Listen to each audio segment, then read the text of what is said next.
So, today's subject is Yoga and Ayurveda.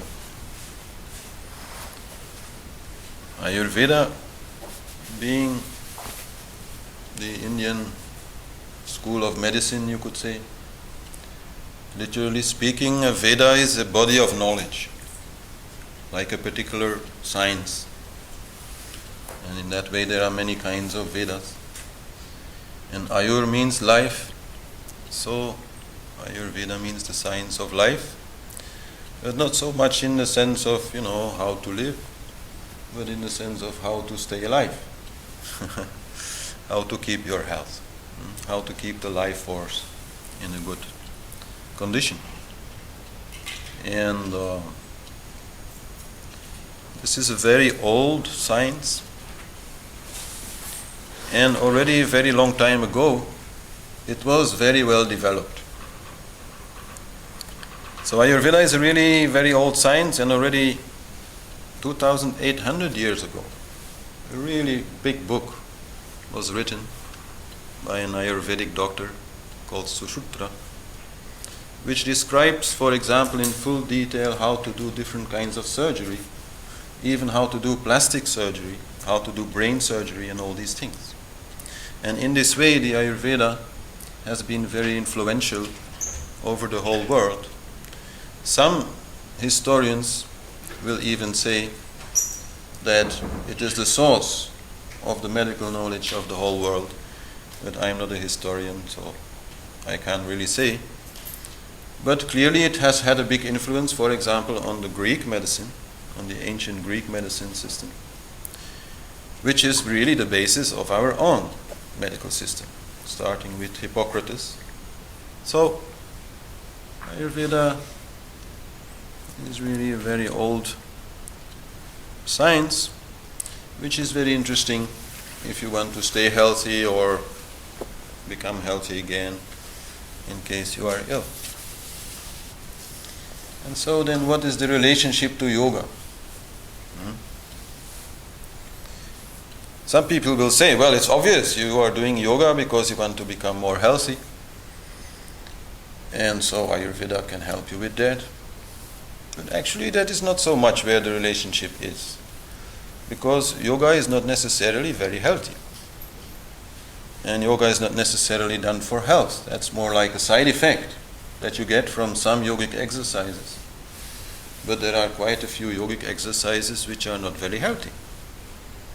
Like, let's say, for example, to sit in the sun for a whole day, and not in the Belgian sun, but in the Indian sun, with a pot of burning coal on your head, and 2 in your hands, and 1 on your lap, without any drinking. That is not very healthy, right? Standing for 20 years on one leg also is not very healthy. I have seen people who have done that, and this leg doesn't look very healthy anymore. It's completely atrophied because it's never been used.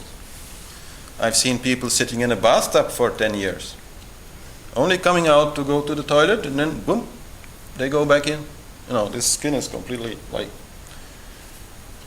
ugly. So in that way, this link between yoga and Ayurveda is not so direct. And in a sense, a lot of yoga is to get rid of the ego. And one of the main ways to define what is the ego, that is the one who is identifying with the body. So if you want to get rid of your ego, you kind of have to let go of your body and not care of your body. And that is also why people do these kind of strange things, like sleeping on a bed of broken glass or all these things. They want to get rid of the idea that their body is something important. They want to get rid of the idea that they are this body. They want to prove that they are not this body. They want to completely go beyond this body consciousness. So in that way, yoga is not always so healthy. And if you look in different schools of sadhus in India, you find there 2 major branches. I've often talked about it, but again here it is very relevant. You have the branch which is following the Lord Shiva, and you have the branch which is more following the Lord Vishnu, which means one which is called the Shaivites, who follow Shiva, they are the ascetics. And the other ones, who are called Vaishnavas, they are much more involved with health because they want to preserve the world, like Lord Vishnu. And they want to reach Lord Vishnu by taking really good care of their body and their health, and in perfect health reach something, which you may call enlightenment. No? While Shaivites actually believe this world is full of illusion, is nonsense, should be gotten away from. All they want to do is go inside, and so in that way they don't so much care about their health. So there are two branches there. But okay, I don't want to put it like in a black and white situation, because it is not so black and white, because even among Shaivites, health is seen as important, at least in the beginning stages of yoga. If you have to sit without moving in meditation for 2 or 3 hours, which is a minimum requirement to actually go anywhere, then your body need to, be relatively healthy. Because how otherwise are you going to do that? The pain of your body will just stop you from doing that. So there, sure, they will teach, let's say, new students how to take good care of their body. They will do asana, pranayama, and all these things to have enough flexibility to have a healthy body. They will watch diet. They will do all sorts of things to become healthy. But in the later stages, they don't care about it so very much. So, but still, not taking care of your body while trying to do yoga is a very difficult path. And so you have to be aware of that. It's easier, you will move forward more fast if you take care, of your body. If you look upon your body as a beautiful temple, that is, something you have been given to take good care of. And that will be much more easy. But that does not mean that you should become even more attached to your body than you already are. I see in yoga circles a lot of health freaks who go crazy the moment they have to eat something which is maybe not 100% according to their idea, or are somehow or other under some environmental influence which they consider unhealthy, and that entirely takes away their peace, that entirely takes away their happiness. That is also not right. Because in any case, you have to do both. You have to take proper care of your body, but on the other hand, you also have to detach from your body, because taking care for your body only works so far. Someday, you will become ill. Whether you will have, some accidental illness, or you may have an accident, or whether you are just becoming older and the body becomes a little less, healthy. It doesn't matter. At some point, you will have to accept that the body does not function as it did before, and that it is creating certain limitations, and that finally you will have to leave it and let it die, and die peacefully, and accept that everything is as it should be, whether it is illness or health. So, I like to talk about the relationship between yoga and Ayurveda, but I don't want to make it into too much of a big issue. But I will show today where it really is important, where it will really help you in your yoga and your meditation to take care of certain aspects of Ayurveda.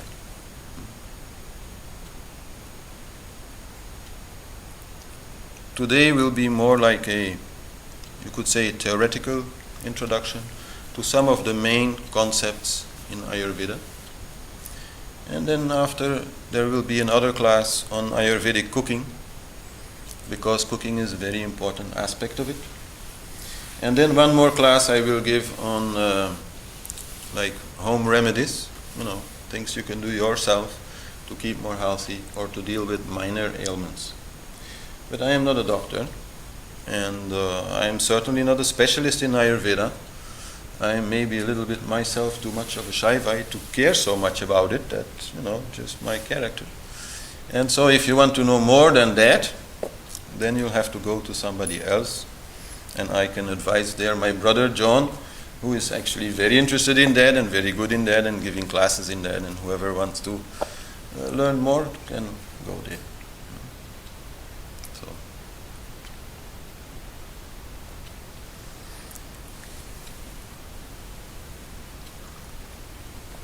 one of the main differences between Ayurveda and, let's say, Western science as it exists today, or at least as it existed like a decade ago, is that they regard the body-mind as one thing. To them there is no separation between those two parts. They can be identified, but they are one.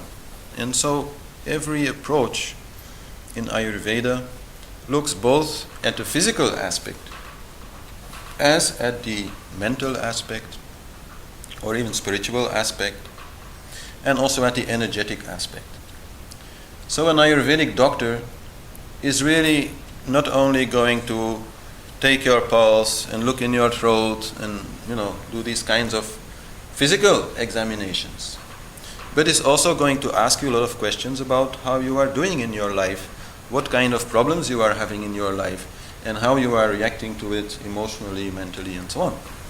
This is very much a part of what an Ayurvedic doctor will do. And so you should also understand your own health in this way. If you are becoming ill, you should not only ask, did I sit in some draft, or did I have too much to drink last night, or something like that, but also, how am I doing? To become ill is a little bit like a wake-up call, that you are maybe not doing the right thing, not only in terms of what you eat and other more physical things like that, but also, how you are living, how you are dealing with life, and how you can work on that. Most Ayurvedic healers will be very clear on that to you, that if you are not happy, that then it becomes very difficult for them to heal you.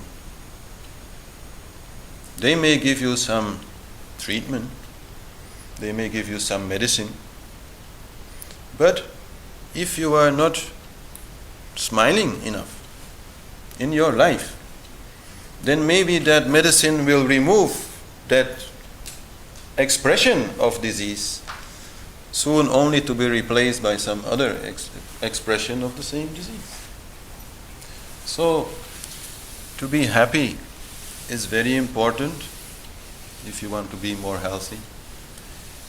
And not only Ayurvedic therapists are saying that, even Kandachi Perth, who won the Nobel Prize for biochemistry because she invented Prozac, said that one day humankind will understand that all disease, and she really stressed that, all disease has a mental, emotional origin.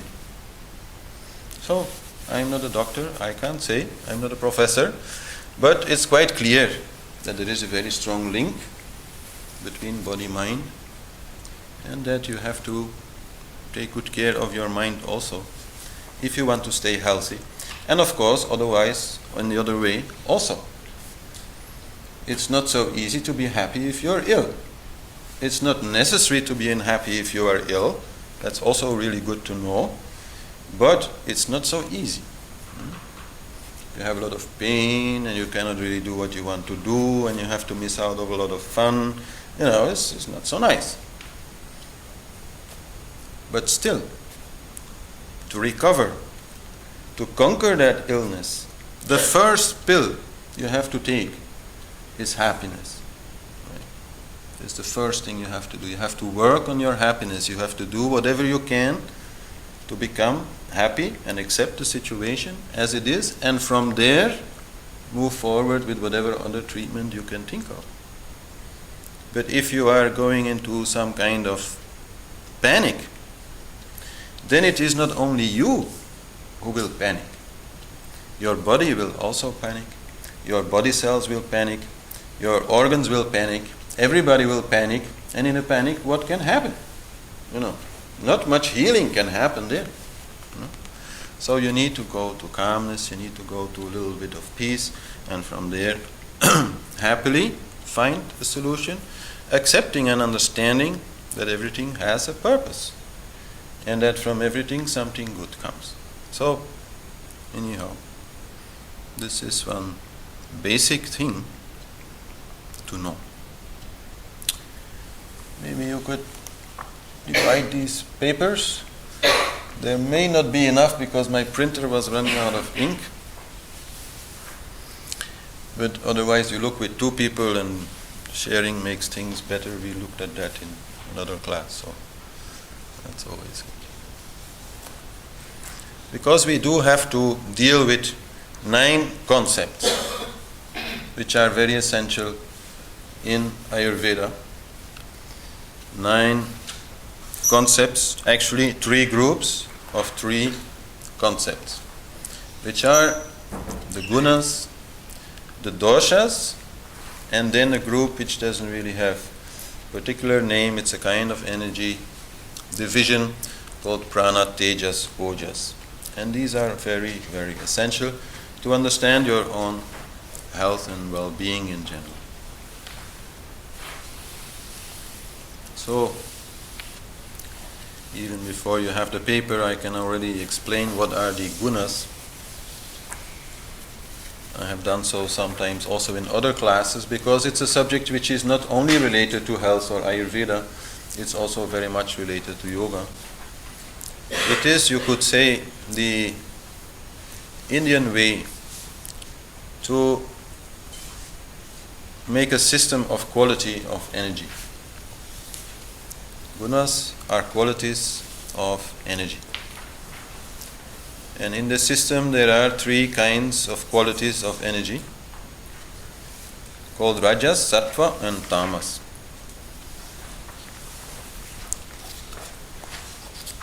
They can be compared to a candle. If you have a candle, then the wax of the candle is tamas. It is potentiality. It is inertia. It does not move.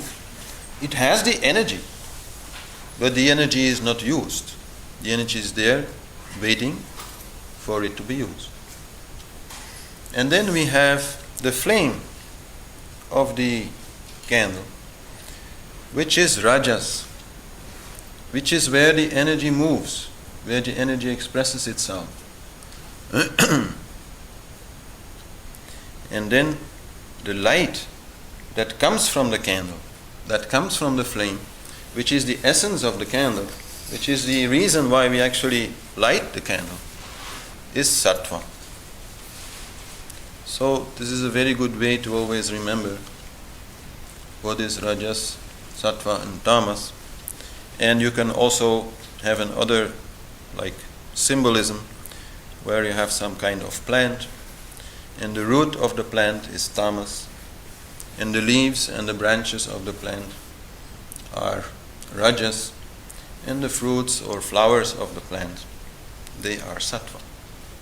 So they are different kinds of energies, and they are also different ways in which we can feel ourselves to be.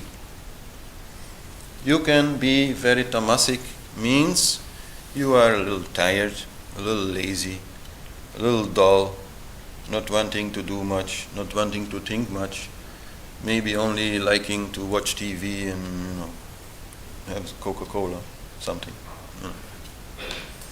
That is tamasic energy.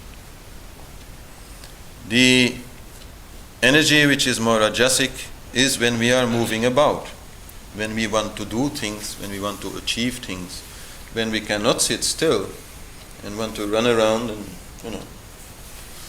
move somewhere. the sattvic energy also is like tamasic energy, an energy where not so much movement is there, but a lot of peace is there. And instead of being heavy and dark, the energy is light and very subtle. So the sattvic energy, the sattvic way of being, is in a way the most spiritual way of being. Although one cannot say that that means rajasic energy is no good or tamasic energy is no good, because all three are needed. Without the tamasic energy, the earth cannot be. Everything which is solid needs this kind of energy, otherwise the earth will start walking around, So that is not possible. And of course things also need to get done. So we also need the rajasic energy sometimes, and sometimes we need just to be, enjoying ourselves without doing much, without achieving much, and having a good, nice feeling. That is the sattvic energy.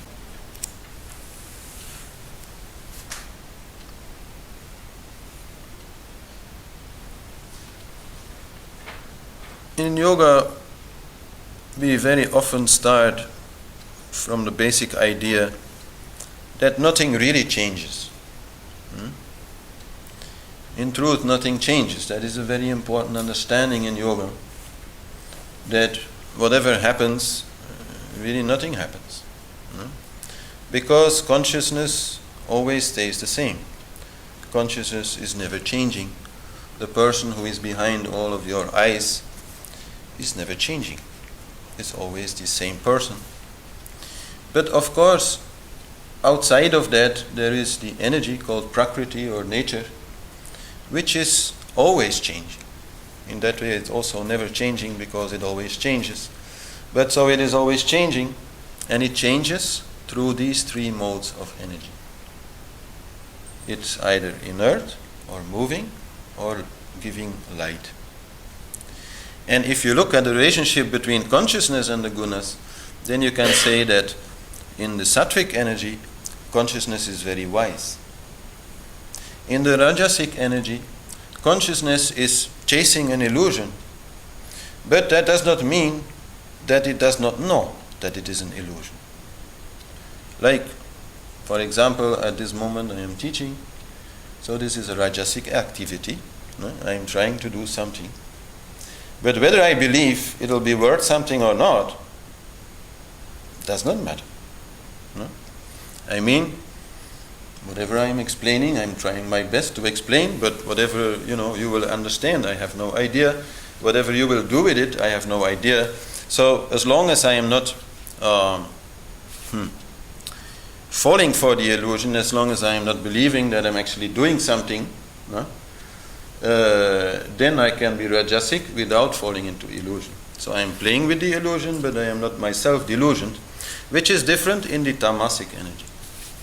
Tamasic energy is quite stupid. Tamasic energy really is deluded, really is ignorant of the truth. So that makes these energies very important to understand your own spirituality. And one can say that some people are more born with a tamasic nature, and others are more born with a rajasic nature.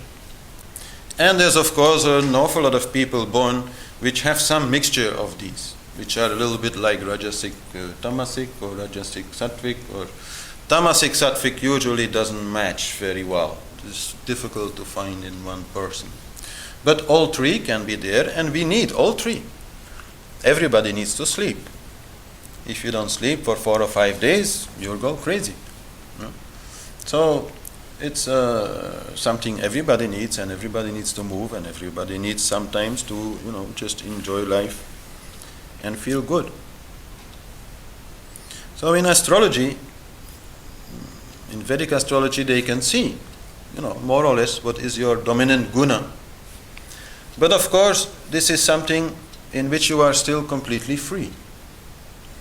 And a person which is maybe more tamasic may have some experiences in life and become more rajasic. Maybe as a young person is relatively lazy and at some point really becomes ambitious and starts working very hard and becomes more rajasic. And then after working very hard for some time, seeing that this is not really bringing all that much, as he was expecting, then maybe not fall back into tamas, which also a lot of people then do. They become disillusioned, and they again become lazy and fall back into ignorance. Or they can move forward to something which is a little bit more sattvic. So in that way, we are not bound by this guna with which we are born, but there is some quality in each of us, and one should also accept that particular quality. Now,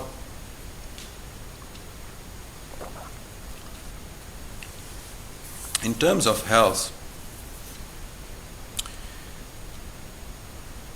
sattvic energy is absolutely required for healing.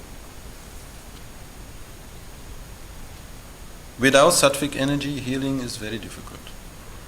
So when a doctor tells you that first you have to take this happiness pill and then only I can help you, that is what he is saying. First, your energy must become a little bit more light, a little bit more happy, a little bit more contented, a little bit more satisfied, and then only the body can start healing. The body really needs that for starting to work versus harmony. Disease is disharmony, health is harmony. So sattva brings harmony and healing. While rajasic energy brings pain. Pain is not yet disease. Pain is stress on the system. If you work very hard, you're carrying a lot of bricks, in the evening, your arms and shoulders and things, they are hurting. That is not yet disease. But it is stress on the system and is definitely not helping you to heal. And tamasic energy actually is where disease comes. And in the Ayurvedic view, if you are for a long time in a tamasic mood, which basically means that you are quite depressed or, dull in energy, then disease must come. Disease will come some form or other. With some it will take more time because they have a more healthy body to start with. With some it will take little time, but disease will come. So here already we can see the basic idea. And it then happens that at some point we are in a tamasic state. If it happens in the late evening, then that is all right. That is very normal. That is the time to be tamasic. That is the time to watch TV or whatever you like doing. That's the time to just relax, enjoy, and don't try anything very difficult also with your mind, or just relax. But if it happens at noon, then it's a little more difficult if you have work to do. So then the question is, how can you change this energy? So some people then make the mistake of trying to jump from tamas to sattva. From a state of being dull and not very happy, they want to go to a peaceful state of being more happy. It's very difficult. One has to pass through rajas to reach sattva. That is very important to understand. So, to get rid of this inertia, of this dull energy, first you need a little bit of movement, you need a little bit of running around, a little bit of doing maybe some physical exercise, for example. Run around your garden or whatever. And then sit, and then it will be very easy or more easy to become more sattvic and happy and have a good smile. And likewise, if you are in a sattvic state, in a sattvic mood, and actually you would like to stay that way, then please don't start running around. Like, you've been meditating like half an hour, and then you think, oh, I still have to do this or that, like put the dirt bags out on the street or something. You run to do it, and you run back to your asana, and then you sit and, where is my sattva gone? No, it goes very fast. No? So if you have to do something like that, do it very calmly. Try to stay in that sattva. No? Okay, if you have some meditation experience, this little excitement that has come over you, you can again get rid of it with some breathing exercise or meditation or whatever. But if the like exercise or the energy you have been putting into it has been rather a lot, then it may be more difficult. And then the chances you will fall to tamas. So to stay in sattva means, okay, you use rajas whenever needed, but don't exhaust yourself. Always, keep your energy at a good level. Don't run around. This is so easy to make this mistake, like you are at home and there's always so much to do in our society. We have all these things to take care of, and we are running around. And also here in our mind we are continuously running around. If you do that, then it's very difficult to reach any sattvic state, to really be happy and be in a meditative state. It's very difficult. So each have their own time of the day. But if you want to have some sattva in your life, you need to keep rajas a little bit under control. No problem with work, but you, and especially your mind, should not start running around. Should not start hurrying and feel stressed. So many people are complaining about stress. And okay, this society is to blame for it, but you are also to blame for it. Because nobody is telling you have to stress out. Nobody is telling you have to be so in panic continuously to deal with the things of your life. If you just do it like 10% more slow, allowing you to be more calm about it in your mind, then okay, you might get a little bit less work done, but it won't make such a big difference, and it will actually make a big difference to you and how you are feeling, and to your stamina, the time you can actually spend on work, so that in the end you might actually do more, and you might also not become so confused that you are making mistakes and then have to do the same thing twice, and things like that. So to do it a little calm. Always have a little bit of sattva in your rajas, so to speak, is very important. And especially for your health also. To put this continuous stress on your body is not natural. If you look at how animals live, then even like, say, a tiger, okay, at some point they will run after some deer, and of course they are tigers, so they run very fast, so they're built for that. But they will also take a lot of rest, partially because they're meat eaters and they need a lot of time for digestion. But I mean, look at all the animals. They can be very active, but they also really take a lot of rest. And they are never so much in a hurry. Like, I used to be a bird watcher when I was very young, and at some point I really saw that even birds who are like, eating things on the beach, like have these long beaks and they are taking things out of the sand, they are doing it in a very methodical way. They are not wasting any time, but they are not hurrying. They are going tick, tick, tick, tick, tick, tick, tick, tick, tick, tick. But you can see that they are still, they're not hurrying. And this is very important for your health. You cannot escape this kind of consequence. You cannot think, oh, my health is that, and then every day again put so much stress on your system. That's crazy. So There are many other things that can be said here about Rajas, Sattva, Tamas, but they are not so much related to health, so we can come back to that some other time. In any case,